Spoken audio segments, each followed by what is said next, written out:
a 10,000 foot drop, flipping over 3 times in the air, and all above the Arabian Sea. But why did this happen to a German private jet after an Airbus A380 passed over just 1,000 feet above? The answer lies in wake turbulence, the disturbance in the air caused by the passage of an aircraft. Today, we're going to be talking about the largest component of wake turbulence, wingtip vortices. Now, as the name suggests, wingtip vortices are swirling tunnels of air that come off the wingtips. And you might have seen some of these really cool pictures where airplanes are flying through clouds, and one thing you'll know is that the pattern they leave on the clouds is a swirling tunnel. This is direct evidence that wingtip vortices do exist. But why do vortices exist? We know from lift and lift theories that there's a high pressure area on the bottom of a wing and a low pressure area on the top. It's a natural tendency of air, as well as other fluids, for particles to go from the high pressure area to the low pressure area.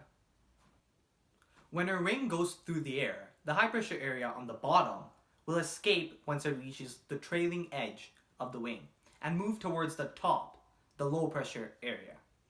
But in order to do that, it needs to move out and around the wing in a spiral fashion.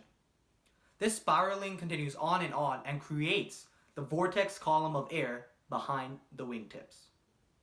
Using this explanation, we can actually predict how these vortices will look and turn. Put yourself behind the airplane and focus on the left wing. The high pressure area beneath the wing needs to get to the low pressure on top. It's obvious that it will go outwards to the left and spin clockwise. The opposite is true for the right wing. If we look at our earlier picture, we can actually tell that we are in fact right. Lots of pilot training exams will actually ask questions about what direction a wingtip vortice will spin towards, depending on which wing it is and whether you're standing in front of the airplane or behind. You can definitely rote memorize this, but if you understand the high pressure to low pressure explanation, you can figure it out on the spot. You should also be able to recognize that wingtip vortices flow behind the aircraft, outwards, and downwards.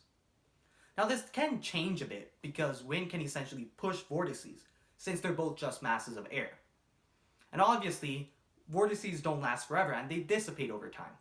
But sometimes it can take up to several minutes for them to disappear. And it would be disastrous for you and your aircraft to get caught up in these swirling masses of air, just like the German private jet. This video showed you how these vortices are created and why they happened in the first place. But to understand how to avoid them, stay tuned for our next video on wake turbulence avoidance.